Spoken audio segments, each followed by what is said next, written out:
Hey guys, so I have some exciting news. I want to share with you all what the medicine of the year is for us.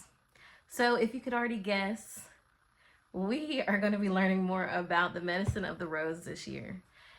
And why am I sharing this medicine this year? Other than the fact that the rose was my plant walk, and I just want to give roses to everybody.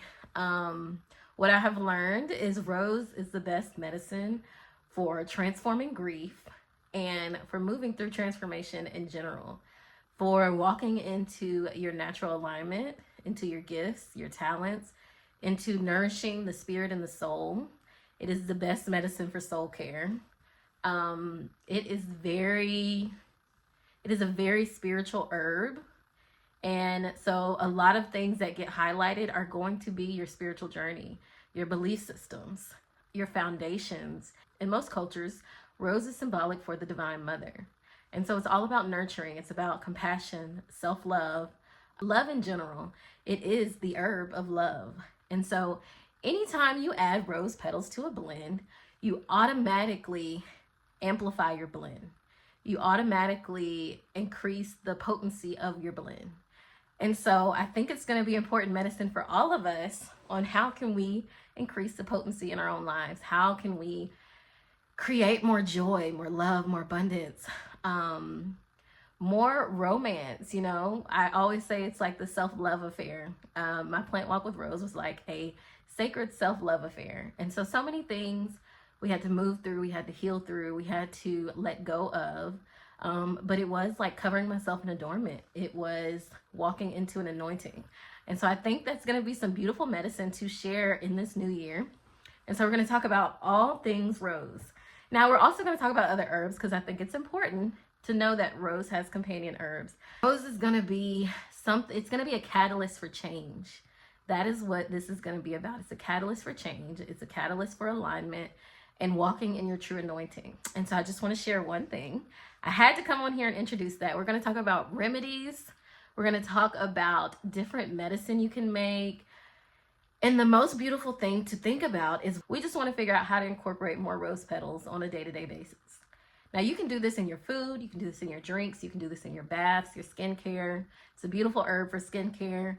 And so we're going to do all those things this year and some. Okay, so I'm also going to do things, talk about a lot of the plants that pair well with rose petals. And we're going to talk about some of the deeper stuff that comes up when you're on a journey with the rose.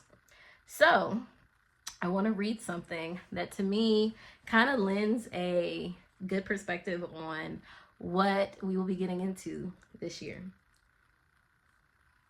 And so right now, the main product that we have with rose is our self-adornment oil, which is literally rose petals and a sunflower oil, and rose essential oils. And so it is what it says it is.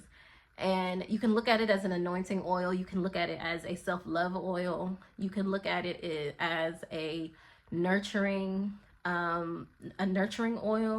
And so it's about what you need is what it's going to be used for, because we've already talked about the symbolism of the rose and the spirit of the rose. So the next thing that I wanted to mention was we also have the divinely crowned.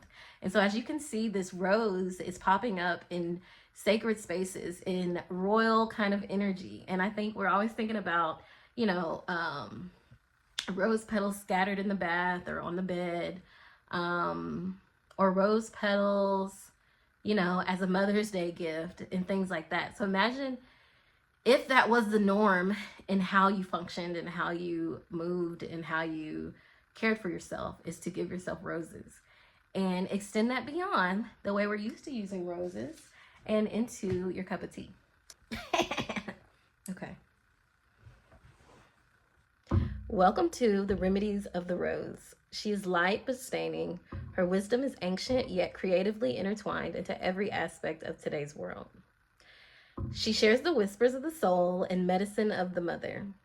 We center the heart when we think of the rose, the divine medicine for susto, soul loss. She restores hope in our spirit. Rose as a curator for a better, more healed world, led by the divine gifts of creation. What the world needs now is love, sweet love. That's the only thing that there's just so little of. She holds your hand through death and blooms with your rebirth. She gathers your tears and cleanses your auric field. For every season, I offer you a rose. I offer you some softness. I offer you a new beginning. A beginning more aligned, where your soul and your spirit reunite as they walk forward together, hand in hand. Sip her sweetly.